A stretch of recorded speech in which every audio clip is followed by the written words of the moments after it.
Assalamualaikum warahmatullahi wabarakatuh. Saya Miranisa Ulhaq dari kelas C2 dengan program studi S1 Akuntansi dengan nomor pokok mahasiswa 10220057. Di sini saya akan membahas materi tentang nafsul insan.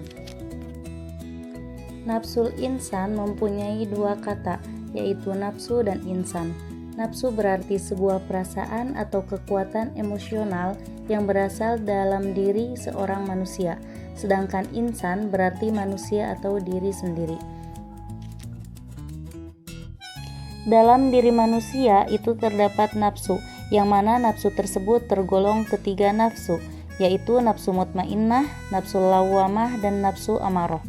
Dengan adanya nafsu tersebut, seorang manusia bisa menjadi mulia dan hina tergantung bagaimana cara dia mengendalikan nafsunya.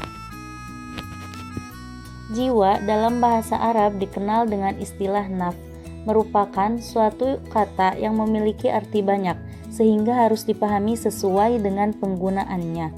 Kata nafs dalam Al-Quran memiliki beberapa arti, yaitu 1. Jiwa atau sesuatu yang memiliki eksistensi dan hakikat. Dalam pengertian ini, nafs terdiri atas tubuh dan ruh, sebagaimana tampak dalam Al-Quran surat Al-Ma'idah ayat 45, yang artinya yaitu, dan kami telah tetapkan terhadap mereka di dalamnya bahwasannya jiwa dibalas dengan jiwa. Quran surat Al-Ma'idah ayat 45. Yang kedua, nyawa yang menyebabkan adanya kehidupan. Apabila nyawa hilang, maka kematian akan dialami. Nafs dalam artian ini tampak dalam Al-Quran surat Al-An'am ayat 93, yang artinya yaitu, para malaikat memukul dengan tangannya sambil berkata, keluarkanlah nyawamu. Di hari ini kamu dibalas dengan siksa yang sangat menghinakan. Yang ketiga yaitu suatu sifat pada manusia yang memiliki kecenderungan kepada kebaikan dan juga kejahatan. Hal ini tampak dalam Al-Quran surat Al-Ma'idah ayat 30. Maka hawa nafsu Qabil menjadikannya menganggap mudah membunuh saudaranya, sebab itu dibunuhnyalah. Maka jadilah ia seorang di antara orang-orang yang merugi. Yang keempat yaitu sifat pada diri manusia yang berupa perasaan dan indera yang ditinggalkannya ketika ia tertidur. Dalam Allah berfirman dalam Al-Quran surat Az-Zumar ayat 42, yang artinya yaitu, Allah memegang jiwa orang ketika matinya dan memegang jiwa orang yang belum mati di waktu tidurnya. Maka dia tahanlah jiwa orang yang telah dia tetapkan kematiannya, dan dia melepaskan jiwa yang lain sampai waktu yang ditetapkan. Dari beberapa definisi yang tadi dapat disimpulkan bahwa jiwa dalam pandangan Islam adalah diri manusia itu sendiri, nyawa atau roh yang menyebabkan adanya kehidupan, sifat yang mendorong manusia untuk melakukan suatu perbuatan dan perasaan pada diri manusia.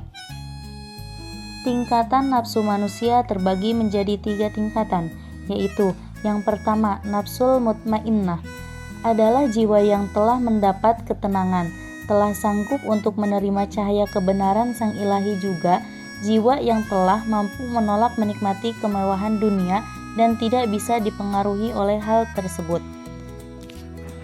Dalam agama Islam, hal ini telah disebutkan dalam Al-Quran surat Al-Fajr ayat 27-28, yang artinya, hai jiwa yang tenang, kembalilah kamu kepada Tuhanmu dengan ridho dan diridhoi. Nafsu ini dimiliki oleh orang yang beriman pada tingkatan khusus atau orang-orang yang telah dekat dengan Tuhan. Yang kedua yaitu jiwa yang ar-ruh atau kolbu, azam dan akalnya tarik-menarik dengan al-hawa atau syahwat, kecenderungan, hayalan, dan keinginannya.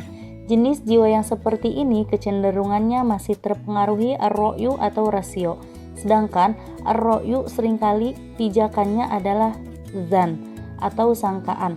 Inilah yang membuat jiwa berada dalam keadaan ragu memilih iman atau kafir, taat atau maksiat, baik atau buruk. Jika kondisi tarik-menarik ini terjadi kepada seorang muslim, maka jadilah jiwanya nafsul lawwamah, jiwa yang menyesali diri. Allah Ta'ala menyebutkan jenis jiwa seperti ini dalam firman-Nya Quran surat Al-Qiyamah ayat 2, yang artinya yaitu, dan aku bersumpah dengan jiwa yang amat menyesali dirinya sendiri. Yang ketiga yaitu jiwa yang ar-ruh, kolbu, azam, dan akalnya dikendalikan oleh al-hawa, yaitu syahwat, kecenderungan, hayalan, dan keinginannya. Maka jiwa yang seperti ini kecenderungannya adalah kepada asyahwat semata. Sebagaimana Allah berfirman dalam Quran Surat Al-Furqan ayat 43, yang artinya yaitu, terangkanlah kepadaku tentang orang yang menjadikan hawa nafsunya sebagai Tuhannya, maka apakah kamu dapat menjadi pemelihara atasnya? Kondisi jiwa yang memiliki kecenderungan yang kuat kepada syahwat ini disebut nafsul amaratu bis-su'i, yaitu jiwa yang memerintahkan kepada kejelekan.